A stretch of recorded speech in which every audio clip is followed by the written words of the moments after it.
Балалар, әдебиеттік оқу сабағына қош келдіңдер.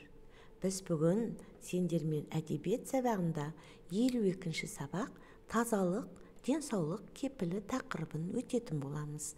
Ендеше оқулықтарын дайындап, бүгінгі сабаққа дайын отырайық. Сендер бүгін тірек сөздерді пайдаланып, ойыңды жеткізуді үйренесің. Мәтіннің тақырыбы мен негізгі ойды анықтайтын боласың. Ендеше уақыттарыңды бос кетірмей, сабаққа дайындалып, бос уақытыңда үлкендерге көмектесіп, бүгінгі күніңді мәнді өткізуге тырыс. Балалар, бірінші тапсырма. Мынау суреттерге қарап, жалпы өзіңнің таңертең тұрғаннан түнге жатқанға дейінгі уақытыңды қалай өткізетінің туралы күн тәртібін әңгімелеуге дайындал. Әңгімелеп бер. Енді мынау жұмбақтарға көңіл бөлейік. Бұл кірді жейді, кір мұны жейді. Қатар-қатар тісті, шалғынға кеп түсті. Оның жауаптары сурет бойынша берілген. Ендеше сендер жауабын дұрыс тапты деп ойлаймын. Расында да сабын кірді жуады, ал кір оны жейді. Сөйтіп сабынымыз жоғалып кетеді, бірақ пайдасы өте зор. Міне балалар, бұлар адамға керекті, адамның жеке гигиенасын сақтау үшін керекті құралдар екен. Ендеше өздерің көріп тұрғандай, біз бүгін таңның тәртібі деген Тұманбай Молдағалиевтің өлеңмен танысатын боламыз. Ал ендеше тыңдайық.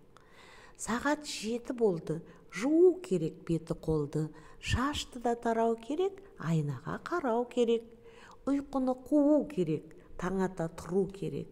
Тісті де қайта-қайта щеткамен жуу керек.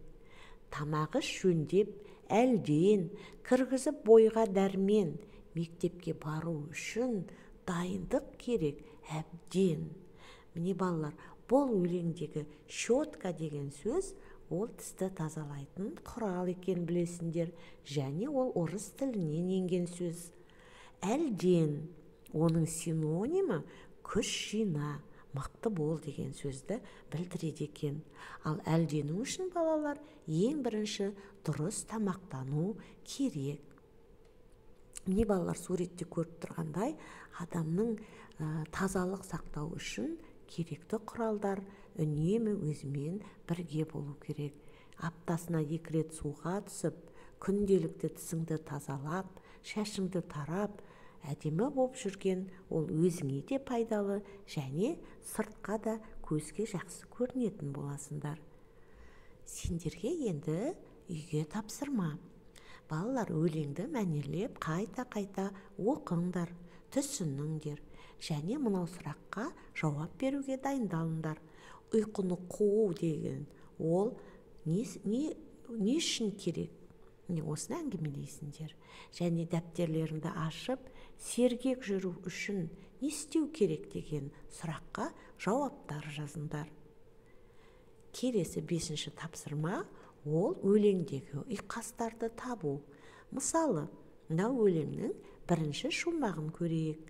Сағат 7 болды, жуу керек беті қолды, шашты да тарау керек, айнаға қарау керек. Мұндағы ұйқас сөздер 7 болды, беті қолды, тарау керек, қарау керек деген сөздер, сөз тіркестері, яғни бір-бірімен байланысып, бір-біріне ұқсап тұр. Ендеше өлең жазу үшін ақындар осындай соңғы сөз тіркестерін бір-біріне ұқсатады екен. Сендер де қалған осы 2-ші, 3-ші шумақтардағы ұйқастарды тауып көріңдер. Ендеше біз бүгін сабағымызды қорытындылаймыз. Сонымен біз бүгінгі сабақта тазалық туралы өттік. Яғни ол денсаулықтың ең керекті, тазалық ең керек нәрсе екен. Дені саудың жаны сау дейді. Сол сияқты тазалық денсаулық кепілі. Таза жүрсең, ешқашан ауырмайсың. Бүгінгі сабақта сендер өздеріңнің ойланып көріңдер. Бүгінгі сабаққа сен түсіндің бе? Бүгін мен білемін. нені білесің? Сол туралы өзің ойланып көр. Қай жер қиындық саған тудырды? Нені үйрендің? Және сенің қолыңнан не келеді? Осы туралы өзіңнің ойыңды жинақтап, келесі сабаққа дайын болып келеді деген сенімдемін. Ендеше балалар, жұмыстарыңа сәттілік.